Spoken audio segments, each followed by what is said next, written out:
Hello friends, greetings of the day. I am Mohamed Yousuff from Computer Science and Engineering Department, Madanapalli Institute of Technology, Madanapalli. In today's session, we are going to discuss about an introduction to machine learning. So this is the flow of the presentation.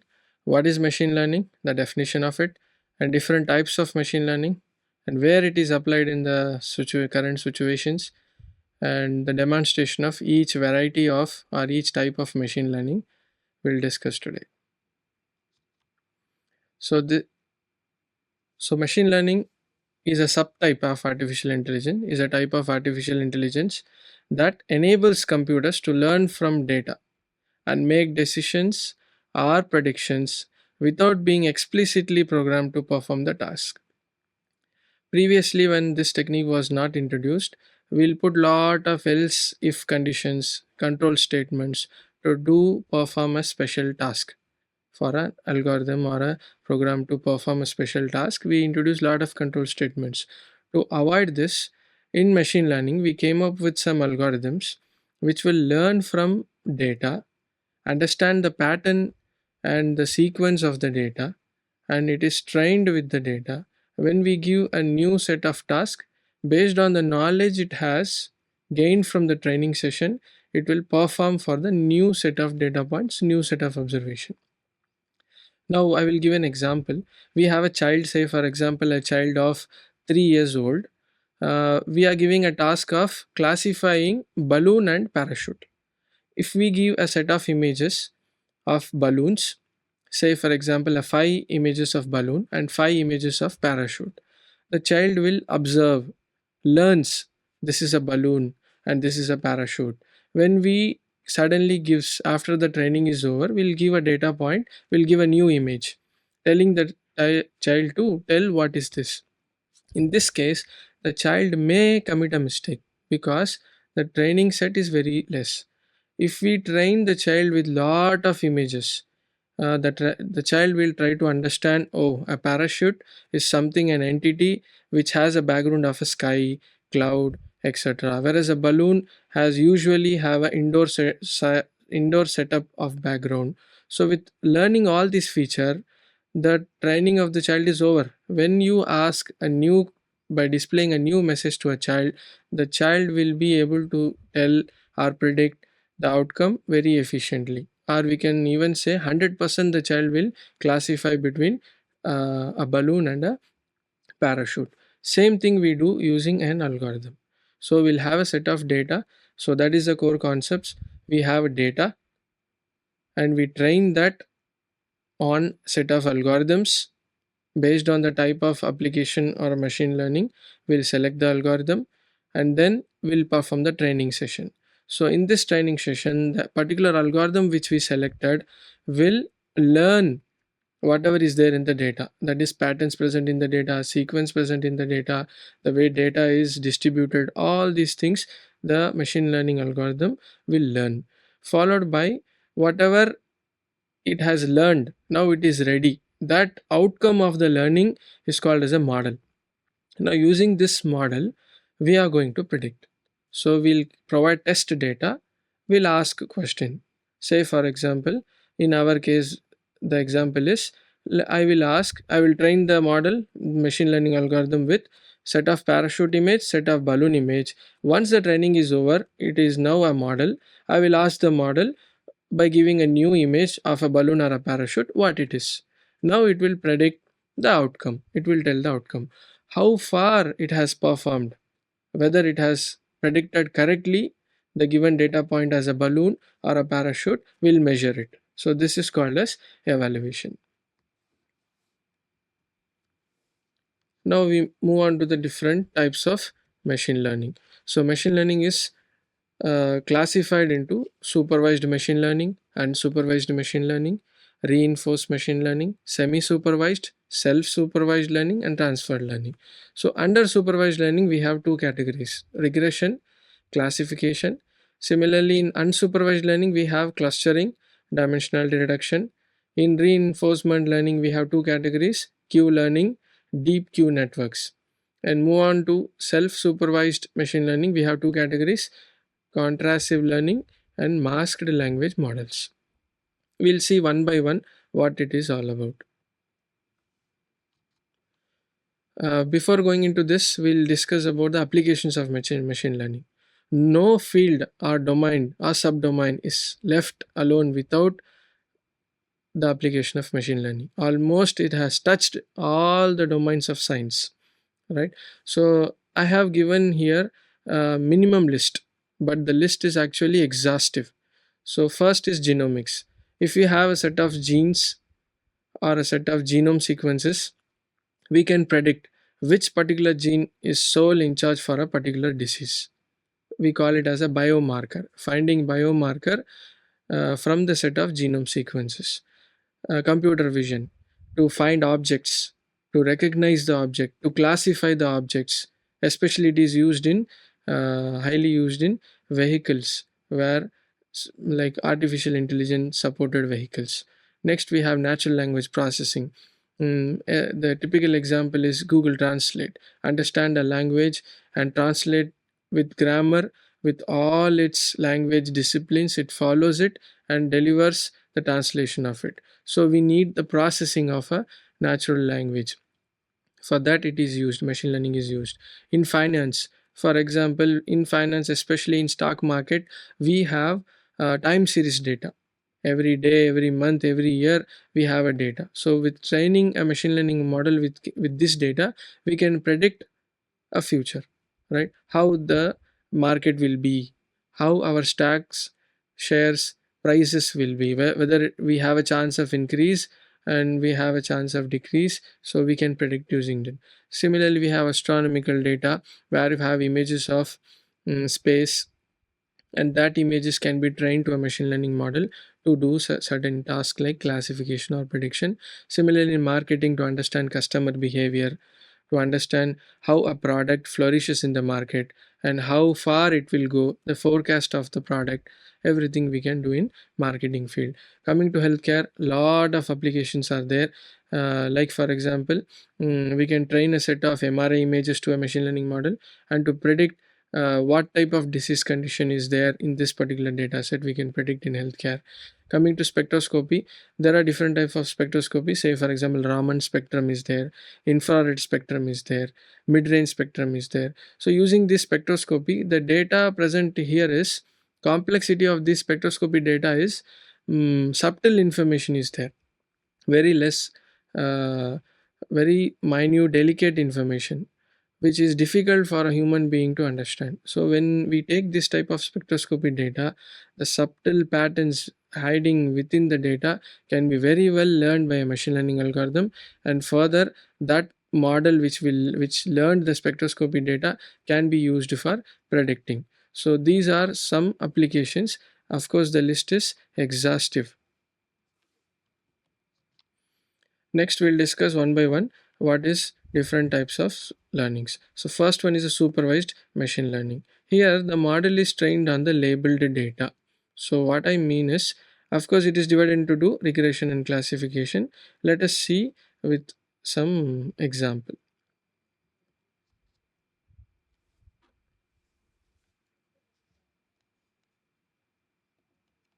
Now here we have a table of data. So this is a table. Say for example, this is, as we know, this is a row, this is a column. But in machine learning or in the field of data science, each row is called as observation, is called as an observation or a data point, or a data point. Similarly, each column is called as a feature, is called as a feature or attribute. So now here in this representation, this is F1, feature 1, this is feature 2, this is feature 3, so on. This is feature n minus 1 and this is feature n. So each here coming to this point, all these are data points. So how many data points we can have? N number of data points, right? For our notation, we can call it as d number of data points. So n number of features, d number of data points. So this last feature, that is fn, is called as target variable. It's called as a target variable, or simply a label. A label. So all these features, all these features till fn minus 1 are called as independent features. Independent features. Whereas this one target last fn is a dependent feature or dependent variable. It's also called as dependent variable.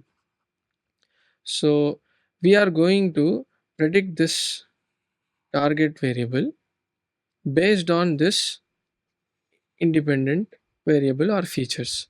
So since this one target variable is dependent on the features, it is called as a dependent variable.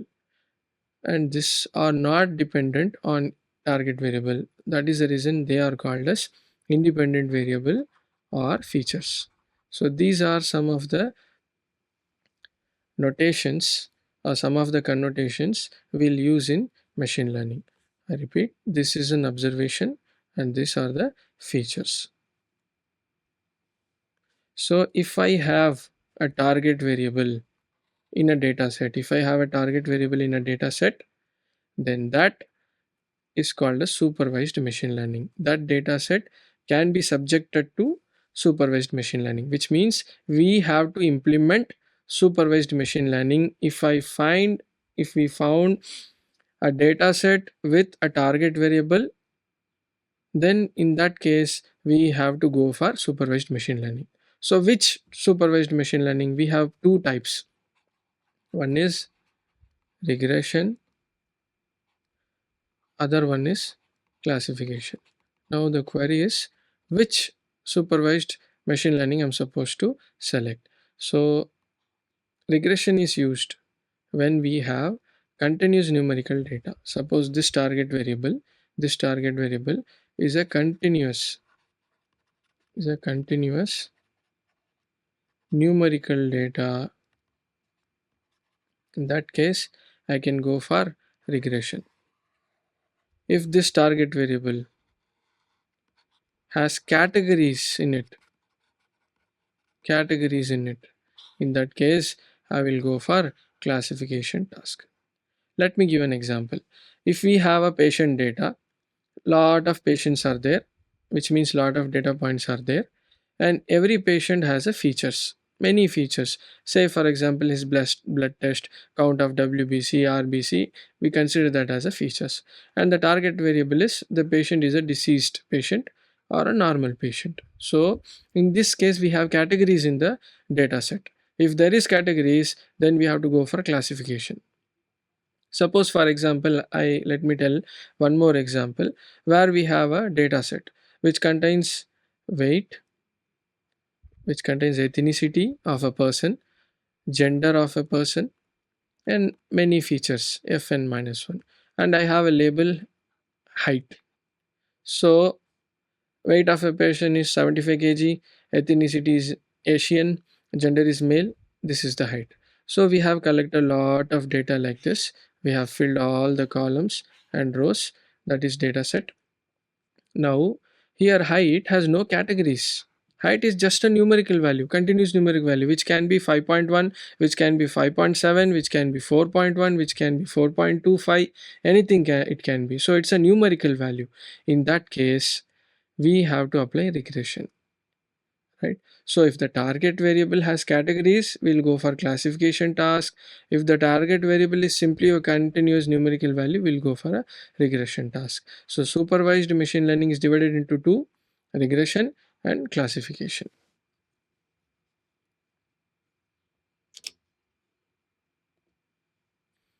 Coming to unsupervised machine learning, model is trained on unlabeled data and must find patterns and relationship in that. So example for that is clustering and dimensionality reduction. So what is the basic idea behind this?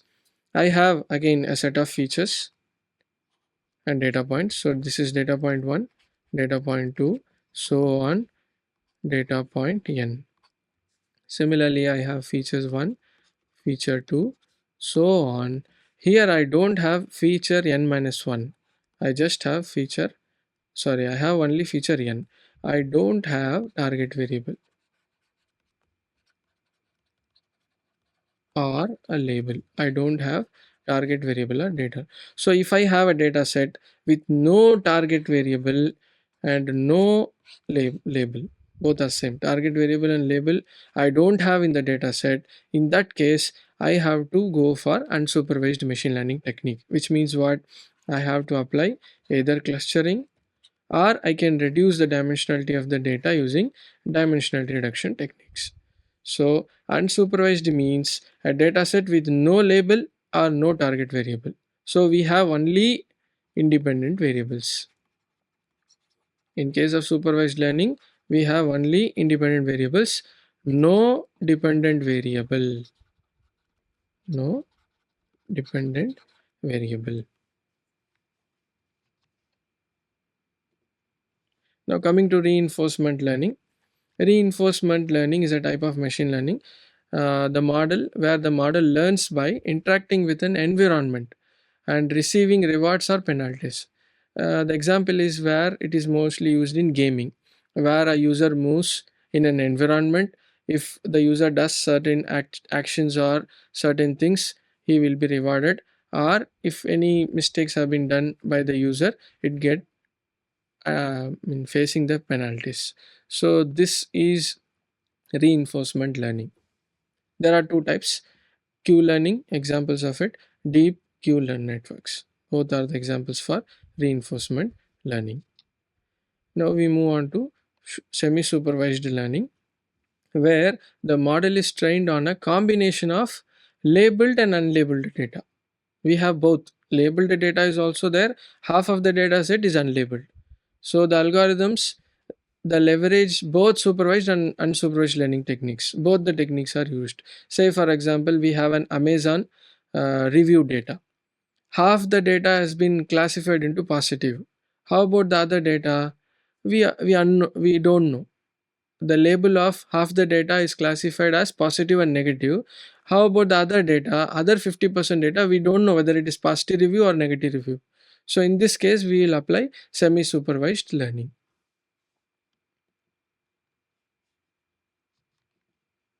Now we move on to the next type of machine learning, that is self-supervised machine learning. The model generates the labels from the input data itself and learns from these pseudo labels. Basically the examples are contrastive learning, masked language models. So here what happens is the model generates the label. Based on that it learns itself on the pseudo labels, because these labels are generated by the model itself. They are not original labels. Now coming to transfer learning. Transfer learning is an excellent technique. The basic idea behind transfer learning is we are standing on the shoulders of the giants. Meaning what? Many tech companies like Google and Microsoft, they have developed the model. They have taken the effort to process the data. I mean, all the data processing work, pre-processing, data cleaning they have done, and they have selected the algorithm, and they have trained all this data on this algorithm to produce a model, and they are giving this model for free. We'll use this already pre-trained model for our own application. So in this way, we avoid all those steps. Now what we'll do, we'll take a well equipped, well suitable model, and we'll train and provide our own application data to this model, and this model will excellently performs the prediction task, right? Say for example, coming to this example here, pre-trained images. Here if we see, let us take an example of Google Inception. Google Inception is a model which is trained on 1 million images from ImageNet dataset. They have used 46 layer of neural network. in their model. So with such a huge number of data, they have trained it and giving that model for us. We'll use this model for our own application and will perform the prediction. Similarly, visual geometric group, ResNet, BERT, ChatGPT, that is GPT-3. ChatGPT is actually a um, next version of GPT-3. So all these transfer learning models are available for free. We can use them according to our needs, according to our applications.